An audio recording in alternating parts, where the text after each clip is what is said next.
Ikigai book summary book रेव के साथ। हर इंसान चाहता है कि उसकी जिंदगी बहुत लंबी और खुशियों से भरी हो। साल 2016 में आई ये किताब आपको उन तरीकों के बारे में बताती है जिन्हें अपनाकर जापान के लोग ऐसी ही जिंदगी जीते हैं। ये किताब जापानियों की जिंदगी के हर पहलू को गहराई से समझाकर जापानी संस्कृति की पूरी झलक आपके सामने रख देती है, खास तौर पर जापान के उस आइलैंड की जहां लोग 100 साल से भी ज्यादा जीते हैं। अगर आप जापानी कल्चर को जानने में रुचि रखते हैं, या अगर आप 100 साल तक जीना चाहते हैं, या फिर अगर आप खुशी की तलाश में हैं, तो ये बुक आपको जरूर पढ़नी चाहिए। लंबा, स्वस्थ और खुशहाल जीवन जीने का जापानी तरीका। हर कल्चर में सीखने लायक अच्छी बातें होती हैं, लेकिन कितना अच्छा होगा ना अगर हमारे हाथ में एक ही बार में ही लंबा जीवन, जिंदगी का मकसद और मन की खुशी पाने की चाबी लग जाए। आखिर ये सब हमारी बुनियादी जरूरतें ही तो हैं। इस चाबी का नाम है इकिगाई। ये आपको ऊपर बताए गए तीनों खजानों तक पहुंचाती है। हर किसी की इकिगाई अलग होती है, जिसे आप इस किताब की मदद से ढूंढ सकते हैं। इस किताब को पढ़कर आप जानेंगे कि फ्लो क्या है और इसका क्या महत्व है। कराओके किस तरह आपको युवा बनाए रखता है। दोस्ती इस दुनिया का सबसे कीमती तोहफा क्यों है? तो चलिए शुरू करते हैं। जिंदगी में एक उद्देश्य का होना बहुत जरूरी है। हम में से कौन है जो स्वस्थ और मीनिंगफुल जिंदगी जीना नहीं चाहता? अगर इसका कोई राज है तो ओकिनावा आइलैंड पर उसका खुलासा भी हो जाता है। ये दक्षिणी जापान का एक द्वीप है। यहाँ 100 साल की उम्र पार करने वाले लोगों की संख्या दुनिया में सबसे ज्यादा है, और इसका रहस्य है इकिगाई। जापानी भाषा के हिसाब से इसका मतलब निकलता है जीने की वजह या काम करने की प्रेरणा। इसे आप अपने पैशन, स्किल्स, प्रोफेशन और सामाजिक जिम्मेदारी का निचोड़ भी कह सकते हैं।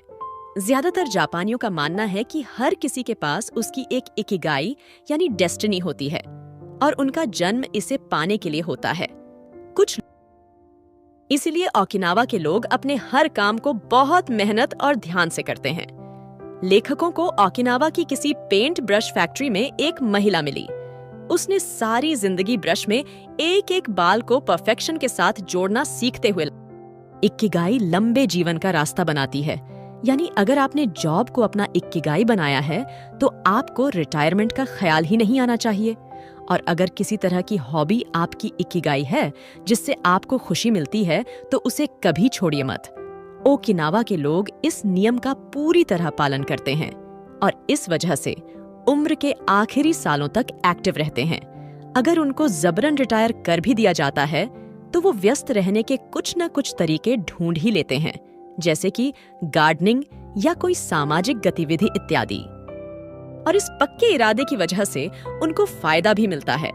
वहाँ 100 साल या इससे ज्यादा उम्र के लोगों पर की हुई स्टडीज ये बताती हैं कि इन लोगों में दिल की बीमारियों या डिमेंशिया की दर बहुत कम होती है। आगे आप पढ़ेंगे कि किस तरह एक्टिव माइंड आपको लंबी जिंदगी देता है।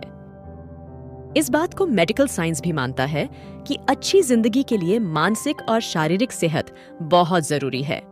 प्रैक्टिकल लाइफ में हम अपने शरीर को स्वस्थ रखने के बारे में तो फिर भी सोच लेते हैं, पर दिमाग की सेहत के लिए शायद ही कोई एफर्ट करते हैं। जिस तरह फिजिकल एक्टिविटी में कमी होने पर तबीयत बिगड़ती है, मेंटल एक्टिविटी में कमी भी तरह तरह की परेशानियों को जन्म देती है, खास तौर पर न्यूरल प्रॉब्लम्स को।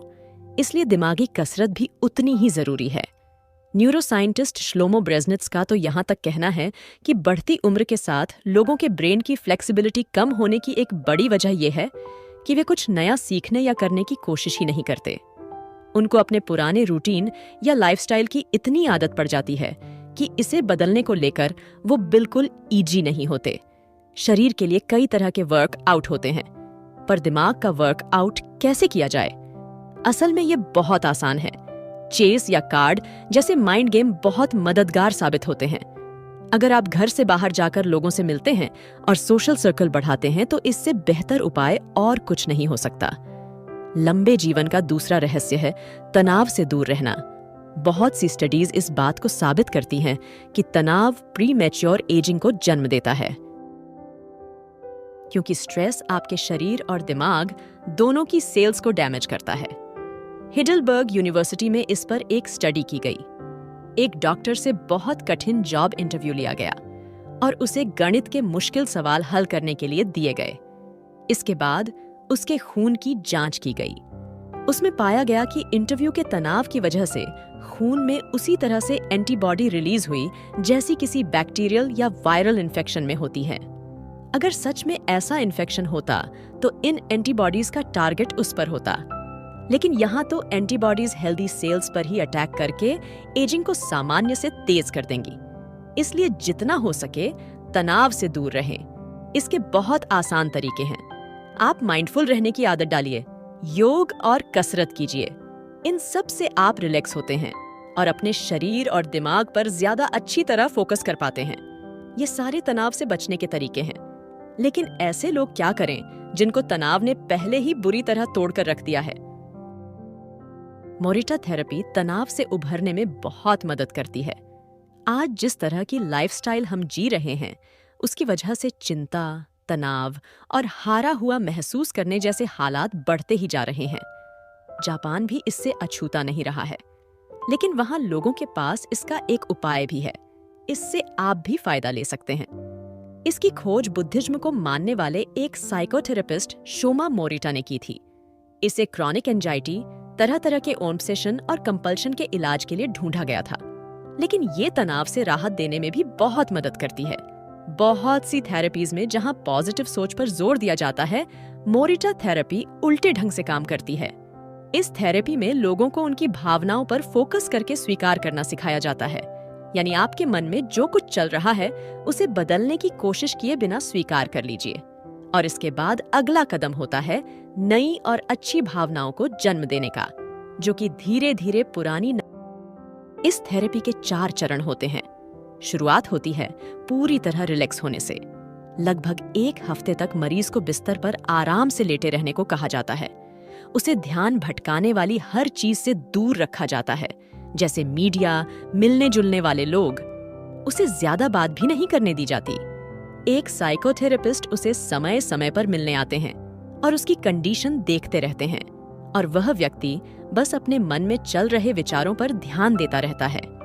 अगले चरण में कुछ एक्टिविटीज शामिल की जाती हैं। उसे डायरी लिखने को कहा जाता है, वॉक करने को कहा जाता है और कुछ ब्रीदिंग एक्सरसाइज कराई जाती हैं। तीसरे चरण में उसकी एक्टिविटीज को और बढ़ाया जाता है। अब लकड़ी काटना, पेंटिंग जैसे कुछ प्रोडक्टिव काम इसमें जोड़ दिए जाते हैं। इस तरह के नए अनुभवों से उसके मन में नए विचार आते हैं, जीवन में नई यादें जुड़ती हैं, उसका माइंड इंगेज रहता है, उसमें खुशी, आनंद और धैर्य का समावेश होने लगता है। और इसके बाद चौथे चरण की शुरुआत होती है। अब वो तरोताजा होकर अपनी पुरानी दुनिया में एक नई सोच, नए अनुभव और नए उद्देश्य के साथ वापसी करता है। भरपूर आराम और किसी भी तरह के डिस्ट्रैक्शन से दूर रहना आपकी सेहत पर बहुत सकारात्मक असर डालता है। लेकिन आपको जीने के लिए एक उद्देश्य तो चाहिए ही। यंग रहने का सबसे अच्छा तरीका है एक्टिव रहना। अगर आप मन को सुकून देने वाले किसी काम में व्यस्त रहते हैं, तो खुद के लिए इससे अच्छा गिफ्ट नहीं हो सकता, क्योंकि इस काम में आप सब कुछ भुलाकर पूरी तरह से डूब जाते हैं। आपको लगता है ये काम आप सारी जिंदगी कर सकते हैं। ये काम कुछ भी हो सकता है, जैसे कुकिंग, पेंटिंग या स्कीइंग। और इस तरह की एक्टिविटी आपको एक लंबा जीवन जीने में मदद कर सकती है। इस खुशी के एहसास को साइकोलॉजिस्ट मिहाली सिक्स-जेंट-मिहाली ने फ्लो का नाम दिया। ये ऐसी अवस्था है जहां आप किसी काम में इस तरह इन्वॉल्व हो जाते हैं कि दूसरी कोई बात, चिंता, परेशानी का आप पर कोई असर ही नहीं होता। यहाँ तक कि आपको समय का एहसास भी नहीं रहता। आपने कभी किसी बच्चे को उसके मनपसंद खिलौने के साथ देखा है, या किसी पेंटर को पेंटिंग करते हुए? इनको इस बात से कोई मतलब ही नहीं रहता कि आसपास क्या चल रहा है। बजाय विलासिता का जीवन जीने के जितना संभव हो सके, इन खुशियों को अपनी जिंदगी में जगह दीजिए। अगर आप बोरियत दूर करने के लिए सोशल मीडिया पर समय बर्बाद करते हैं, तो उसकी जगह कोई ऐसी हॉबी बना लीजिए जो आपका और समाज का भला करे। फ्लो वाली अवस्था आपको बहुत से कामों में मिल सकती है। लोगों के पास अपने अपने तरीके होते हैं। लोग चेस खेलकर, म्यूजिक में और यहाँ तक कि किताबों क्योंकि आप देर तक एक ही चीज में खोए रहते हैं और उल्टे सीधे विचार आपके दिमाग को घेर नहीं पाते। आपका इकिगाई यानी आपके जीवन का उद्देश्य ही आपको फ्लो की स्टेट देगा। और अगर इसके बाद भी कुछ कमी रह जाती है तो कोई ऐसी हॉबी डेवलप कर लीजिए जो इस कमी को पूरी कर दे। आपके काम में थोड़ी मुश्किल या चैलेंज होना जरूरी है। अगर आपका काम आसान होगा तो आप जल्दी ही बोर हो जाएंगे, लेकिन अगर काम बहुत मुश्किल होगा तो भी आप थक कर जल्दी ही उसे छोड़ देंगे। इसलिए अपना कैलिबर पहचान कर शुरुआत कीजिए। अगर आप कोई लैंग्वेज सीखना चाहते हैं तो ऐसी भाषा चुनिए जो थोड़ी आसान हो और आपको इंटरेस्टिंग लगती हो। अगर आपको कंप्यूटर की नॉलेज है तो उसे अपग्रेड कीजिए। इस तरह आप भी फ्लो की स्टेज में पहुंच सकते हैं। ओकिनावा के लोगों के पास आपको देने के लिए बहुत सी अच्छी एडवाइस है। आपने कुछ अच्छी बातें पढ़ ली हैं, लेकिन इसमें और भी कुछ ऐड किया जा सकता है। लंबा जीवन बहुत लोग जी रहे हैं, पर आप अपना जीवन इनसे बेहतर कैसे बना सकते हैं? ओकिनावा के लोग जो 100 साल पूरे कर चुके हैं, वे आपको कुछ और टिप्स देते हैं।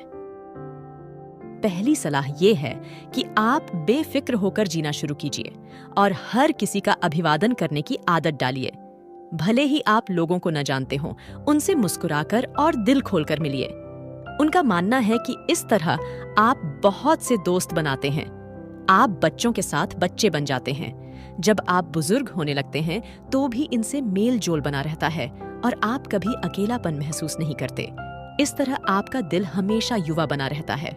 वे यह भी समझाते हैं कि जिन चीजों को आप बदल ही नहीं सकते, उनकी चिंता करके भी क्या होगा, बल्कि आपका तनाव बढ़ता ही रहेगा।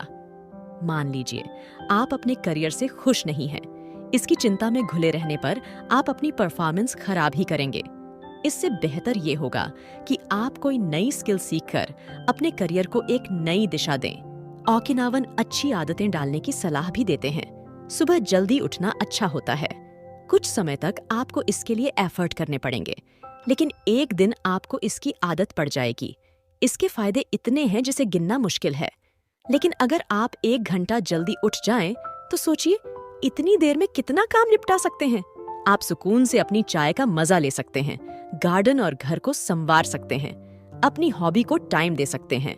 ओकिनावा के लोग ये भी मानते हैं कि उनके लंबे और स्वस्थ जीवन की एक वजह ये है कि वो अपना हर काम खुद करते हैं।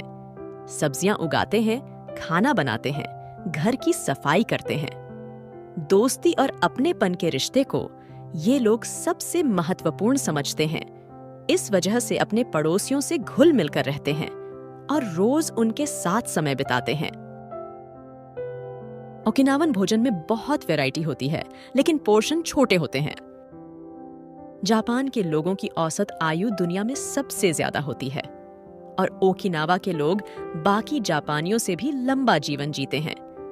इस बात ने जापानी खान पान को दुनिया भर में एक पहचान दिलाई है।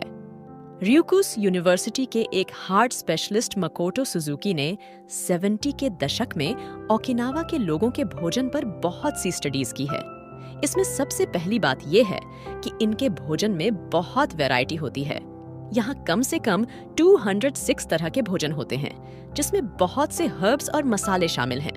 ओकिनावा के लोग फल और सब्जियों की 5 सर्विंग रोज खाते हैं और इस बात का ध्यान रखते हैं कि उनकी प्लेट में इंद्रधनुष के हर रंग की एक न एक चीज जरूर हो। इस तरह खाने को वैरायटी मिल जाती है। उनका बाकी भोजन काफी सादा रहता है। इसमें चावल और नूडल्स जैसी बेसिक चीजें होती हैं। वे नमक और चीनी का इस्तेमाल कम से कम करते हैं। यहाँ तक कि जापान के बाकी लोगों की तुलना में उनकी चीनी की खपत 60% और नमक की खपत 50% तक कम होती है, जबकि जापानी भोजन को दुनिया के सबसे हेल्दी भोजन में से एक माना जाता है। वैरायटी की तरह पोर्शन का भी ध्यान रखा जाता है। उनका मानना है कि आप उतना ही खाएं जिससे आपका पेट 80% भर जाए, यानी आपको थोड़ी भूख बाकी रहे। जापान में इसे हारा हाचीबू कहा जाता है। इसका सबसे आसान तरीका है कि आप मीठा न खाएं या पोर्शन छोटा रखें। ओकिनावन छोटे छोटे बर्तनों में खाना परोसते हैं। इससे लगता है कि आपके सामने बहुत सारा खाना रखा है, जबकि असल में खाने की मात्रा कम होती है। इसमें चावल, सब्जियां, सूप और बीन्स के स्नैक्स होते हैं। जिस बात को मॉडर्न साइंस ने इतने रिसर्च और स्टडीज के बाद समझा, उसे ओकिनावा के लोग बहुत पहले ही समझ चुके थे। आज हम सब कैलोरी इनटेक शब्द से परिचित हैं और ज्यादा कैलोरी लेने के नुकसान भी जानते हैं, जबकि ओकिनावा के लोग लंबे अरसे से इसका ध्यान रख रहे हैं। कैलोरी इनटेक कम करने से इंसुलिन लाइक ग्रोथ फैक्टर 1 नाम की प्रोटीन का लेवल कम रहता है। इसकी अधिकता से एजिंग तेज हो जाती है, यानी इसे कम रखकर आप सीधे सीधे अपनी उम्र बढ़ा रहे हैं। शरीर को रिजुविनेट करने के लिए भोजन में एंटीऑक्सीडेंट होने जरूरी हैं। सुपरफूड के कॉन्सेप्ट ने भोजन के बारे में लोगों की सोच बदल दी है। जापानी भोजन में भी ऐसे काफी आइटम होते हैं। सबसे पहले नंबर पर आती है ग्रीन टी। इसमें भरपूर मात्रा में एंटीऑक्सीडेंट होते हैं। स्टडीज से यह सामने आया है कि ग्रीन टी उम्र बढ़ाने में बहुत मदद करती है। ग्रीन टी के पत्तों को हवा में सुखाया जाता है। इसे फर्मेंट भी नहीं किया जाता। इस वजह से इसके पोषक तत्व और ऑक्सीडेंट नष्ट नहीं होते। ग्रीन टी बैड कोलेस्ट्रॉल कम करती है, ब्लड शुगर लेवल और खून का बहाव सही रखती है और इन्फेक्शन से भी बचाती है। ओकिनावा के लोग इसमें जैस्मीन मिलाकर इसके फायदे और बढ़ा देते हैं। इसकी वजह से हार्ट और इम्यून सिस्टम मजबूत बनते हैं। लेकिन ग्रीन टी सबको अच्छी नहीं लगती। आप इसकी जगह व्हाइट टी ले सकते हैं। ये ग्रीन टी से भी ज्यादा फायदेमंद होती है। ये तो हुई बेवरेज की बात। खाने में शिकुवासा नाम का सिट्रस फ्रूट वहाँ बहुत पसंद किया जाता है। इसका जूस इतना खट्टा होता है कि इसे आप बिना पानी मिलाए नहीं पी सकते। इसमें नोबाल्टन नाम का एंटीऑक्सीडेंट होता है। ये नींबू और संतरे जैसे फलों में भी पाया जाता है, पर शिकुवासा में नोबिल्टन की मात्रा संतरे से 40% तक ज्यादा होती है। ओकिनावा में इसे बहुत से व्यंजनों में डाला जाता है और बेक करके भी खाया जाता है। आप भी एकदम से इसे खाने की आदत नहीं डाल पाएंगे। इसकी जगह आप ब्रोकली, सामन, स्ट्रॉबेरी, एप्रिकॉट जैसी दूसरी हाई ऑक्सीडेंट वाली चीजें खा सकते हैं। शरीर को एक्टिव रखना बहुत जरूरी है, फिर भले ही वो हल्की फुल्की वॉक ही क्यों ना हो। आप ऐसे किसी बुजुर्ग से जरूर मिले होंगे जिनके एनर्जी लेवल और जिंदा दिली पर उम्र का कोई असर नहीं नजर आता। इसकी एक वजह ये भी हो सकती है कि वो अपने जीवन में शारीरिक रूप से एक्टिव रहे हों।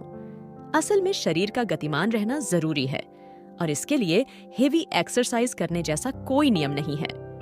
कम से कम ओकिनावा के लोगों को देखकर तो ये बात यकीन से कही जा सकती है। ये लोग अपने आस पड़ोस में घूम लेते हैं, अपने गार्डन की देखभाल करते हैं और तो और कैरोकी बार के भी मजे लेते हैं। यानी बजाय किसी हेवी एक्टिविटी के ये नियमित रूप से किसी न किसी हल्की एक्टिविटी में खुद को लगाए रहते हैं। अगर फिर भी आपको इसके फायदा पर यकीन नहीं है तो मॉडर्न साइंस के नजरिए से समझ लीजिए। साल 2014 में मेडिकल रिसर्चर ब्रिजिट शुल्टर ने एक रिसर्च की। इसमें पाया गया कि अगर आप दिन भर बस बैठे ही रहते हैं तो आपकी सेहत पर बुरा असर पड़ता है। कुर्सी पर बस आधे घंटे तक बैठे रहने के बाद ही मेटाबॉलिज्म धीमा होने लगता है, फैट का डाइजेशन प्रभावित होता है और गुड कोलेस्ट्रॉल का लेवल घट जाता है। लेकिन अगर हर आधे घंटे के बाद आप सिर्फ 5 मिनट भी चल फिर लेते हैं तो ये सब ठीक होने लगता है। इसके बाद भी ऑफिस में बैठकर काम करने वाले ज्यादातर लोग इस पर ध्यान नहीं देते। ओकिनावा के लोगों के जीवन में रेडियो टाइसो भी शामिल है। ये और कुछ नहीं, सामान्य वार्म अप ही है। इसे सुबह कुछ देर या दिन भर किसी भी वक्त किया जा सकता है। ये लोग ज्यादातर स्कूल, ऑफिस या घर के आसपास किसी जगह पर इकट्ठा होकर ग्रुप्स में इसे करते हैं। पहले इसे रेडियो पर भी प्रसारित किया जाता था। इस वजह से इसके नाम में रेडियो जुड़ गया। अब ज्यादातर लोग टीवी से या ऑनलाइन कनेक्ट होकर इसमें शामिल होते हैं। इसमें बहुत आसान सी एक्सरसाइज होती है, जैसे नॉर्मल स्ट्रेचिंग, जोड़ों के मूवमेंट इत्यादि। यानी चाहे आप हल्की फुल्की एक्सरसाइज ही करें, पर इसे नियमित रूप से करना है। इन लोगों का यही कॉन्सेप्ट है। सारांश, आपका खान पान और जीवन शैली आपके स्वास्थ्य और उम्र को सबसे ज्यादा प्रभावित करते हैं। अगर आपको जीवन का ऐसा उद्देश्य मिल जाए जो आपको मोटिवेट करे, तो आप एक बेहतरीन जिंदगी जी सकते हैं। इम्परफेक्शन को स्वीकार करें। जापानी कल्चर में ये माना जाता है कि इम्परफेक्ट चीजें सबसे सुंदर होती हैं, जैसे टूटा हुआ कप। इस कॉन्सेप्ट को वाबी सबी कहते हैं।